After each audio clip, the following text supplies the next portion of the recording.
to day 6 of Natural Beauty Summit's Detox Your Lifestyle and Reset for 2022. I'm Salome Sallehy, founder of Sugar Wax, and today I'm speaking with Alexis Dulin.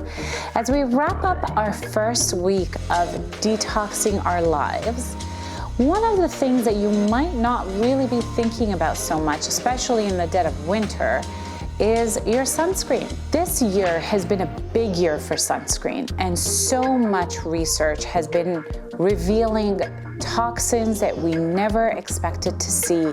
Well, this has been a big year for sunscreen. There has been so much research that has revealed the toxins and chemicals that we have been slathering all over our skin for years. Alexis is not just an expert on the subject, but she's a hugely passionate enthusiast on the topic of sunscreen as it affects our health, but also how it affects our planet. In this segment, Alexis and I are going to be talking about some of this research that's come out in this last year. We're going to be talking about different types of sunscreen, different health concerns, and really how you could be looking at applying your sunscreen going forward. Not everyone is at the same risk equally, and that's why it's really important to understand the science behind the chemicals and really the exchange that you're making every time you make a choice between sun and your sunscreen. Stay tuned for some great tips to carry with you into 2022.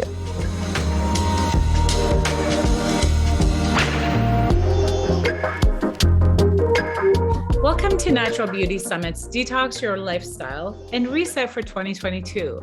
I'm Salome Sallehy, your host, and I'm speaking with Alexis Dulin.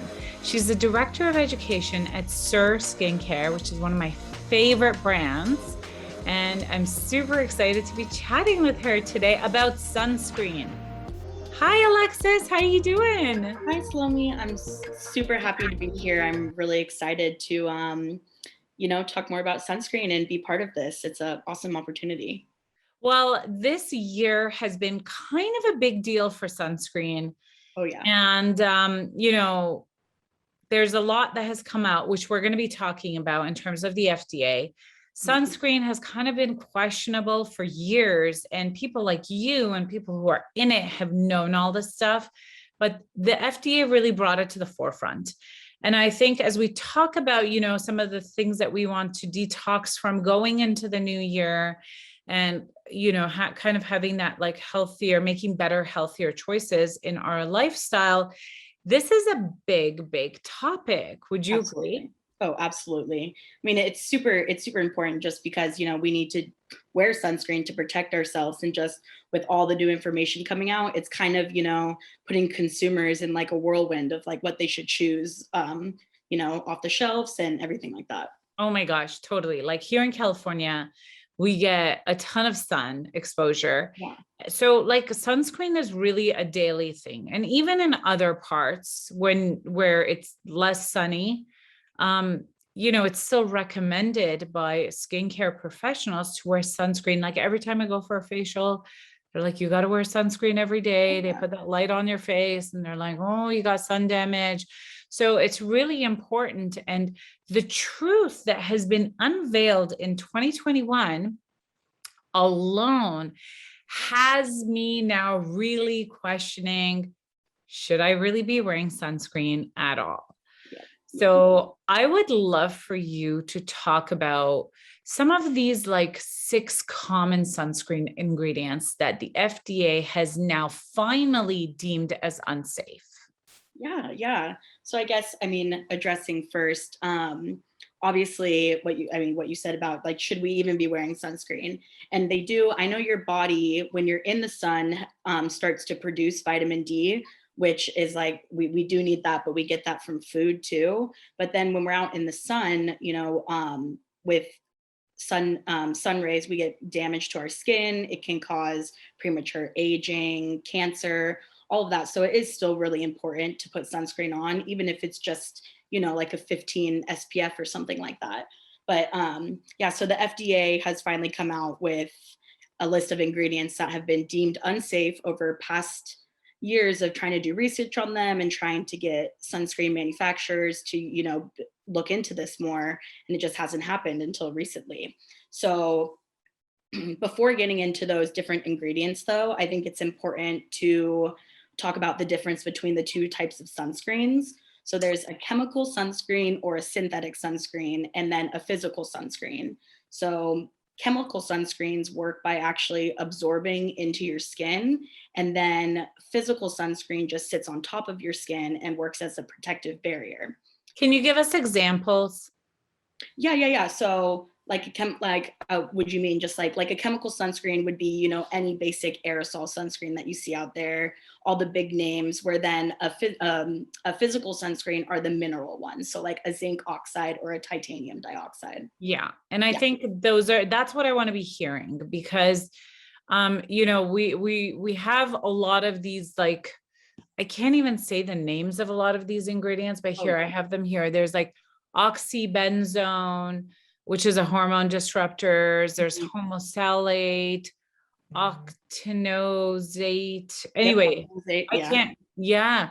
So there's a bunch of them.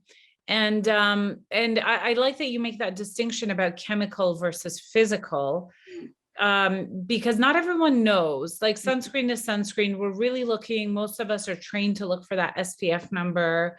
And, depending on, whether we're going to be hanging out at the beach all day, or if we're just going out for maybe commuting, 30-40 minutes of sunscreen, we're going to make different choices. Let's have you expand on some of those chemicals if you can. Yeah, so the chemicals that the FDA has been talking about are really in obviously the chemical sunscreens, not the physical ones. So some of the most recognizable ones I feel like that people might be familiar with are Oxybenzone and Benzophenone. And related to your health, these act as hormone disruptors, because what they can do is actually go in and mimic different hormones like estrogen. That's a big deal because it can get in there and basically put a roadblock in so that the real hormone can't get in and perform its proper functions. So it's kind of like how something like birth control would act in that way. Then another one is Octanozate. That's another big one that's come out, and it also can mimic reproductive hormones, and it can be especially damaging in children or pregnant women that, those are like big developmental features during that time of their lives. Oh my gosh. Yeah. That's a lot. Oh yeah. And then another important thing to realize when you're dealing with the differences between chemical sunscreens and physical sunscreens are the different types of sun rays, because there's UVB and UVA. And then, so basically the UVB rays are the ones that cause sunburns, and the UVA rays are the ones that cause future damage down the road. So you don't necessarily see it right away, so people aren't really familiar with. And a lot of the ingredients in chemical sunscreens are coupled together because they don't always protect against both. Wow. Now, is it important to protect against both? I mean, theoretically, yes. Yeah, absolutely. I mean, some people don't burn as easily, so it's not it might not be as important to them, but everybody has the risk of having future damage later in their life, like skin cancer or, just premature aging, wrinkles. Yeah. So I'm glad you touched on this because, we talk about skin cancer, we talk about premature aging. Is that from getting too many burns, or is it the other rays that are causing the deeper damage? Which one is worse? Because if I don't mind getting burned, let's say I was weird like that and I was like, whatever, so I'm burned for a day or two, but I really don't want damage. If I had to pick one, which one is the one that is, Yeah, the UVA rays are the ones that are going to cause the further damage down the line. So those are the ones that you really want to pay attention to more. I mean, obviously, if you keep burning and burning over and over again, it's probably you're going to get some irritation or more noticeable damage and not damage later. But I would say definitely the UVA rays. Okay. And then the like physical sunscreen, which is the like it's the zinc oxide, or what was the other one? Titanium dioxide. Titanium dioxide. Those, are they not getting absorbed into the skin, or are they like, how are they better and how are they protecting against both types? Yeah, so I guess let me talk about that a little bit more. So for the ones that are absorbed, what happens is that it absorbs into your skin and then it creates a chemical reaction basically with the incoming sun rays, and then it releases that as heat, which is why you notice, sometimes you're really hot when you have all the sunscreen on and stuff like that. But mineral, or the physical ones or mineral ones, they just sit on top of your skin so they don't absorb in, and they reflect the rays coming off, so that are coming onto you. But it's important to note with those, with titanium dioxide and zinc oxide, is the size of the particles, because if it's too small, it can still absorb into your skin, which is something too that needs to be further researched. But they say to watch out for that. And on your label, you can always read if it's non-nano. Oh, I see. Okay. So even if it is something like zinc oxide just sounds so harmless. It sounds like it's a vitamin, it's good for you. But like titanium dioxide, that doesn't Sounds sound a little good. scarier. It does. Yeah. But even those ingredients, if they're in nano form, it's still a problem. Yeah, it can still potentially be a problem because it can absorb into your skin, but they don't necessarily have a lot of research on how that affects you. But as of right now, those are deemed our safest options. Okay, let's talk about the research, because I think that this is really the message in this segment. Absolutely. It's about how far behind the research is. Like in 1999, the FDA made a request to the sunscreen manufacturers to conduct studies for absorbability of some of these active ingredients. And nobody did it, which is crazy. I thought if the FDA asks you to do something and you don't, they just shut you down. But no one did it. It was just like, yeah, no, not doing the research. And then ultimately in 2019, they conducted their own research. And even for the audience, as you're listening to us, you should know that the research is very minimal, even at this point. So there's so much we need to learn. But when they did this study that started in 2019, they were shocked by, and let's be real here, like the FDA is not exactly, like setting the highest standards for health and safety. Everyone knows this, no offense. It's okay. You guys got a lot on your plates. But they were shocked that the absorbability of these active ingredients, which are the hormone disruptors, which are all kinds of like endocrine disruptors and things that you don't want in your bloodstream, were absorbing into the skin at a rate of 180 times what they expected or they deemed safe. Yep. And that was just a starting point, because over a 4-day use, like you go to Cancun or wherever and you're like sunning all day and you're putting on and reapplying this disgusting stuff on your skin all day, the absorption was 500 times more.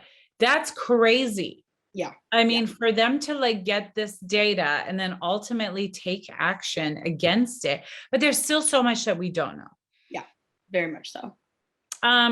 So I guess like, what is the outfall of some of these formulations? Because now it's like hindsight is 2020. We're learning that this stuff is really actually bad. Like what has happened to people from using this stuff? Yeah, so mainly some of the research that is, able for us to look at, a lot of it comes with like skin irritation issues, like very minimal things that they're, putting out there for all of us to read about. I think some of the biggest takeaways that have happened from this. Some manufacturers have been doing tests on their sunscreens and found like even more dangerous chemicals in there. I believe there was just recently a recall. I can't quite remember what the ingredient was, but a bunch of sunscreens were recalled from the shelves and people had to send them back in. And I think that this was a big wake up call to a bunch of manufacturers to, look more closely at their practices or what the ingredients are. And I think that that's the biggest outcall that's coming from this right now, because the research is so lacking still and there's not that much out there. The biggest takeaway is that for even just for the consumers, that we need to educate ourselves more and be more aware of what we're putting on our body, because our skin is our largest organ anyway, so we absorb everything that we put on our body. And just like being able to look into it more that way. And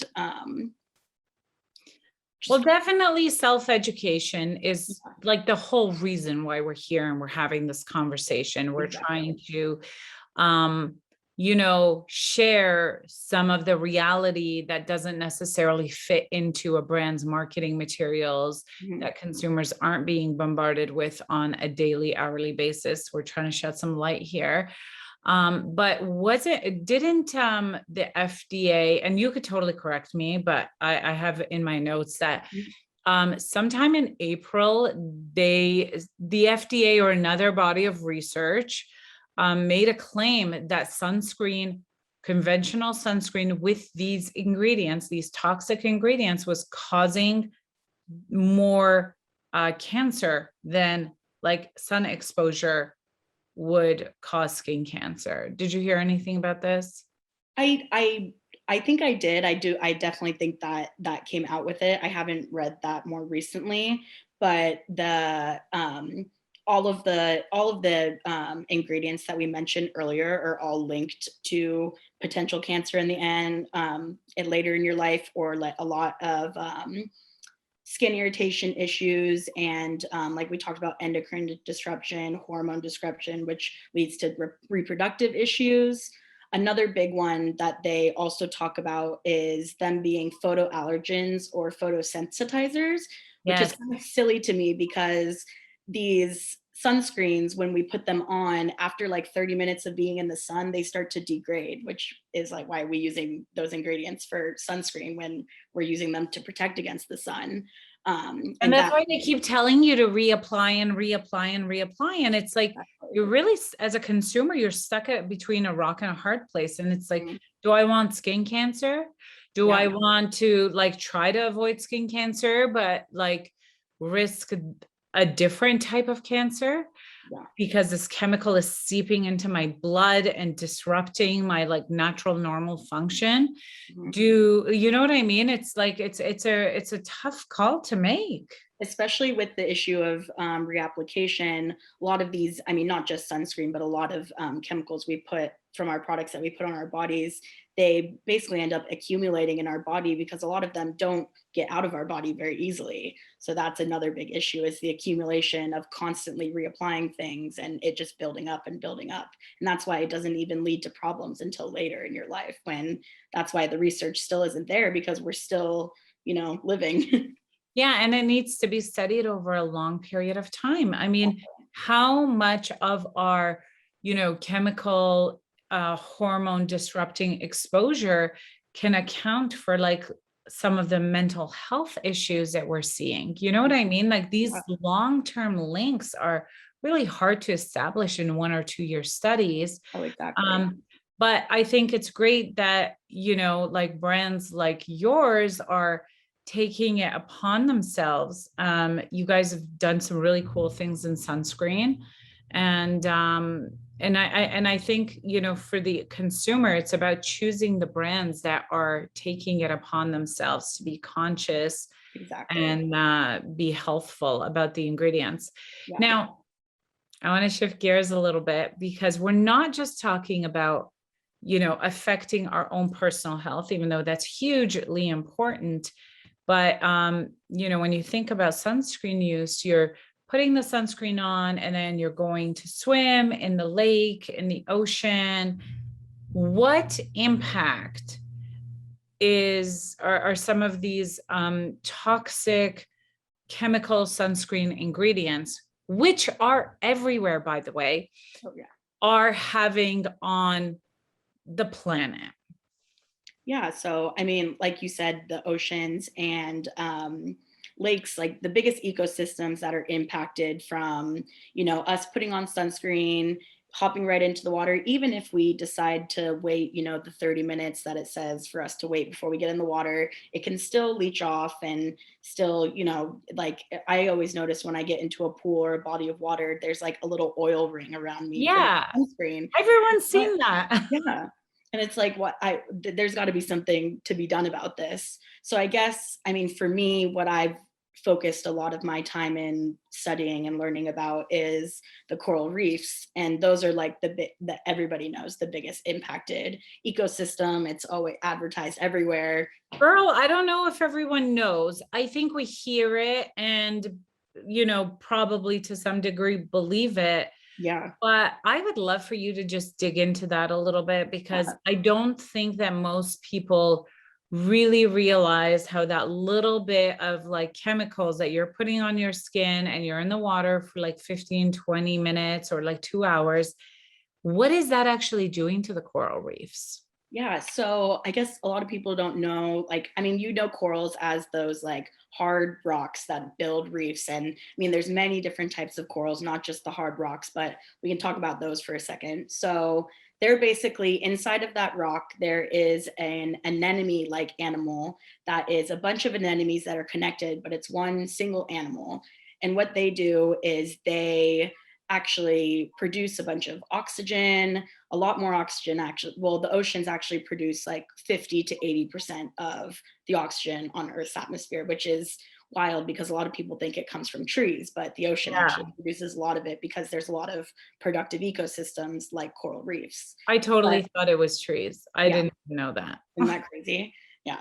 And so so corals basically are, if you think of an anemone, how they have the little arms and they, Tentacles. Yeah. flow and catch. Yep. They're basically the same thing, a bunch of little versions of that. And they contain these microorganisms that help them feed and give them their beautiful colors because the microorganisms can photosynthesize.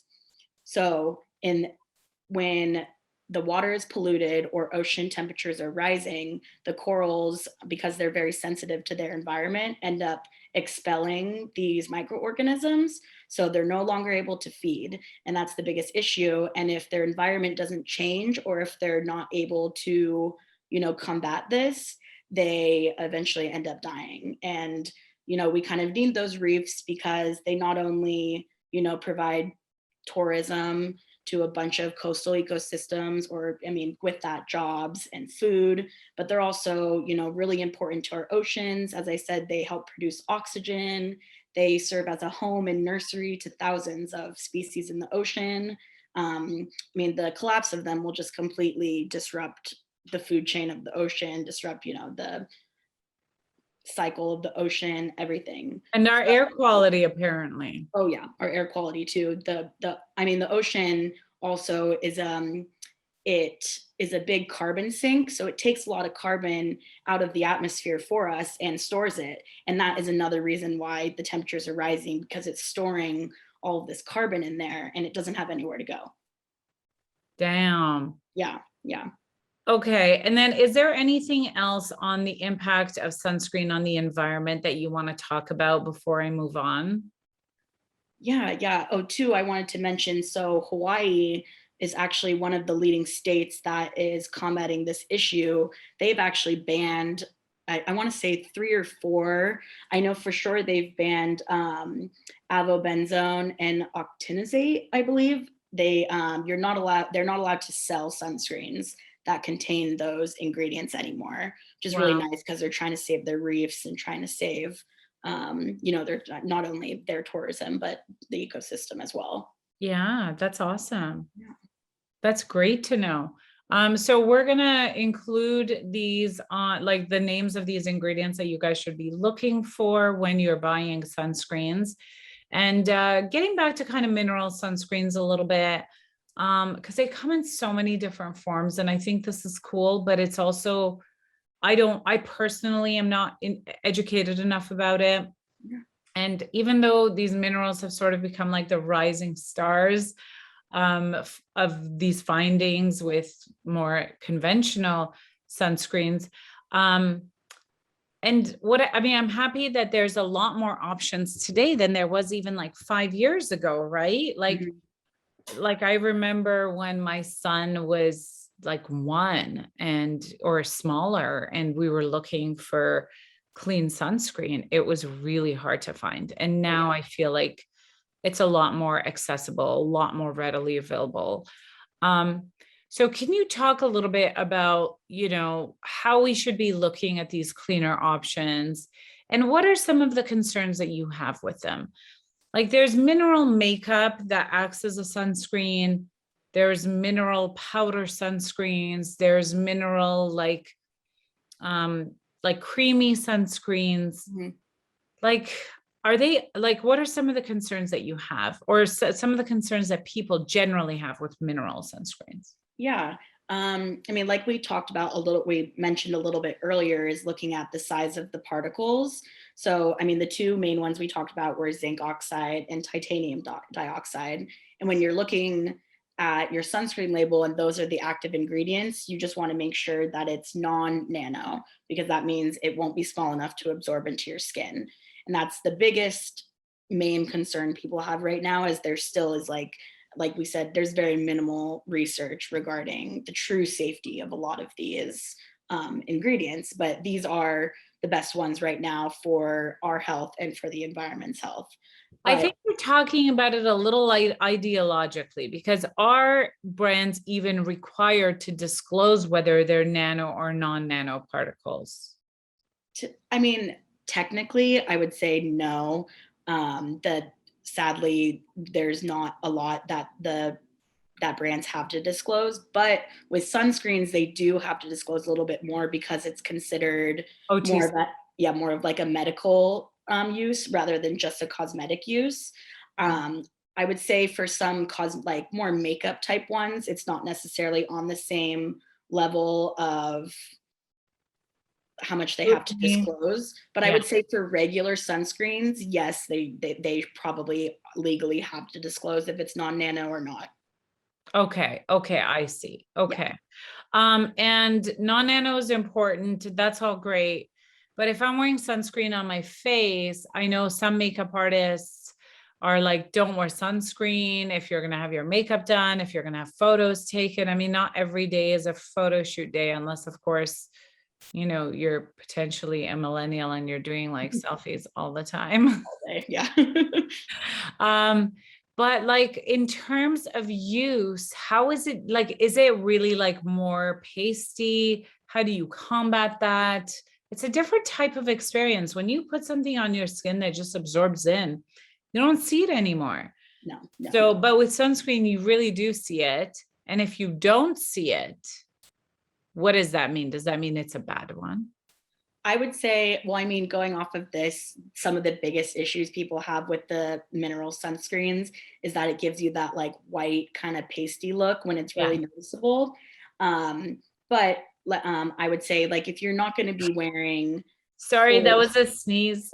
Bless you. Thank you. If you're not going to be wearing like full face of makeup, then you can wear regular sunscreen. If you're going to be out and you want to wear makeup, you could reach for more like a tinted sunscreen that is kind of more of a makeup base. Or what is a regular sunscreen? Because I don't even know what that means anymore. I would say like like any sunscreen that is like purely just a sunscreen you're putting on your face, not like a foundation based sunscreen. I see. Okay. Yeah. I would say if you want to go the makeup route, I would reach for a makeup that includes SPF, and whether that be probably I would say reach for a mineral makeup over, ones that may not be.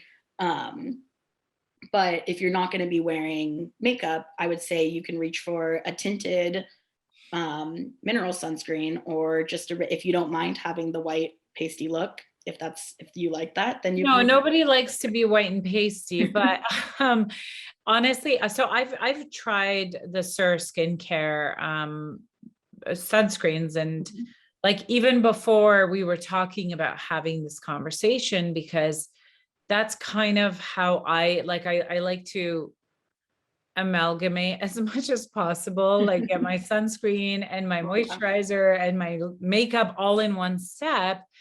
And it does feel like it does feel like you have something on.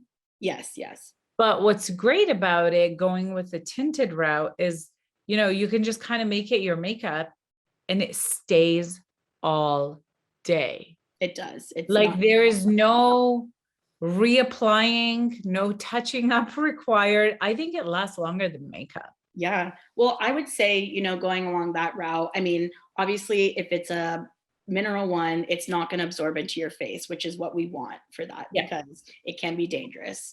But I would say in that way, even if you like with our sunscreen, for example, we have 5 different color options. There's one that is no tint, which is usually the one that I use because I'm already quite pale. So it works for me.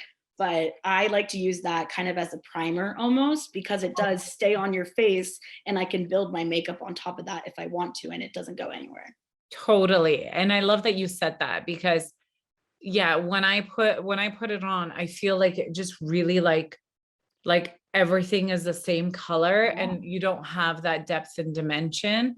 Yeah. So I just go over it with a little bit of I don't want to say bronzer because there's some really bad bronzers out there, guys. You really need to be careful with your bronzer choice, but essentially like different shadings. And then that just makes it look like I have a full face of makeup on.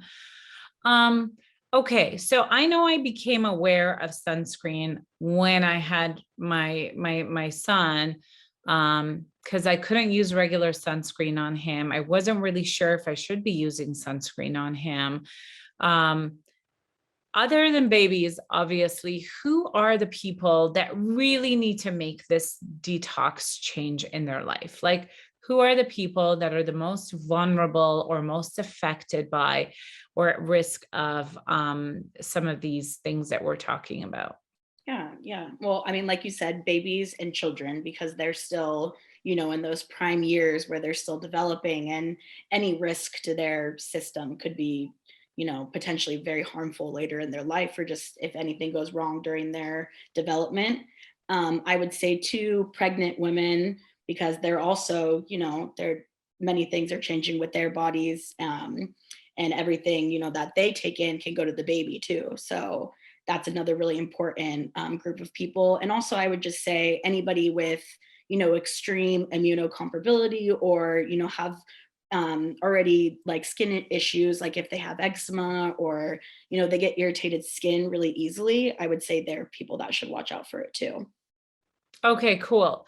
Um, and I guess I would say like the color of your skin matters, or does it not, where with sunscreen is concerned? I think, well, no, everybody should wear sunscreen. I don't think color of the skin matters at all. But you probably need more to not get burned than Yes, a I fair do. a fair person would need more sunscreen not to get burnt, but any skin Everybody needs tone, it. yes. Okay. Now, I want to run something by you because after learning what I have learned about sunscreen, and I'm not an expert by any means like you, but I kind of want to run the scenario by you and get your thoughts on, am I being too lackadaisical or not? So I always look at the ingredients of sunscreen, and I'm only buying sunscreens that are mineral based. Mhm. Now, the approach I kind of take with sunscreen is like in the winter months where I'm more covered up and Mhm. it's just the face, I might go down to like an SPF 15 or 30 Yeah, because I feel like you need sun exposure, you but do. you don't need it repeatedly on your face because that's the only part of you that you don't cover up. Mhm. Or the hands. Like I've noticed that I get sunspots on my hands, but I don't get it anywhere else because my hands and face are the two areas that are always exposed. So I feel like face and hands, almost always sunscreen, but I might like take it down a couple of notches for the vitamin D. And then the rest of me, I don't really like, unless it's like, around my neck area or another area that gets a lot of exposure in the summer. I pretty much don't wear sunscreen like all over my body all Yeah. the time. Yeah. Am I being too like chill with this sunscreen thing? I don't think so at all. I think, even when we read our sun protection measures, it says if you're going to be in the sun, wear clothing if you don't want that part exposed. And for the most part, you're going to be just fine. The sun rays are not going to penetrate that deeply through your clothes at all.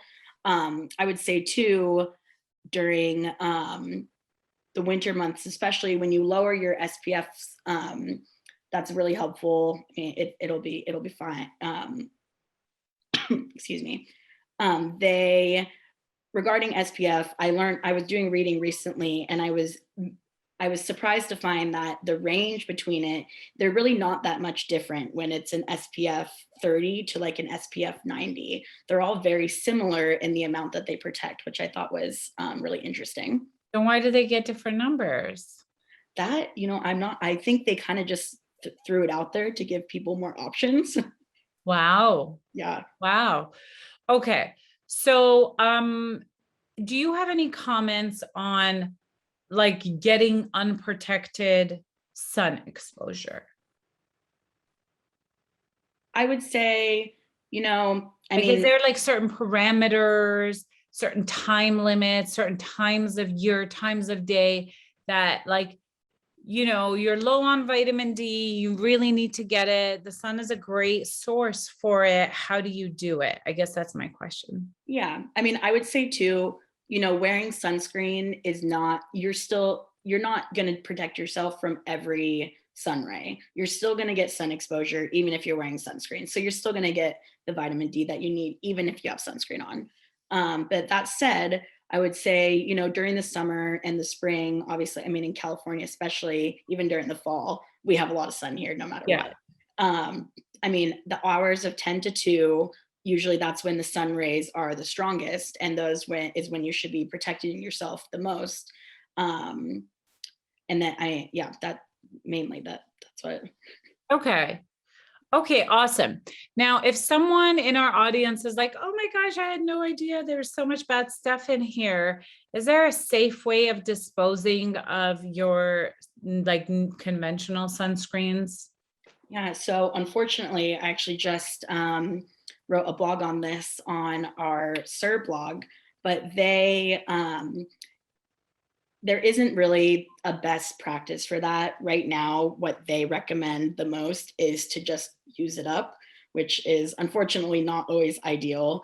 But I would strongly advise against just dumping the sunscreen down a drain, or putting it straight into the trash, because then it's going to end up in a landfill or still make its way into the waterways.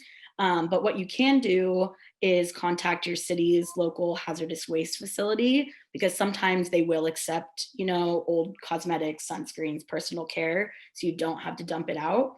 And I also did some research on a company called TerraCycle that actually accepts old products sometimes, and you can mail them to them and they'll dispose of them for you. That is awesome. Yes, I've heard of TerraCycle. They do some really cool things.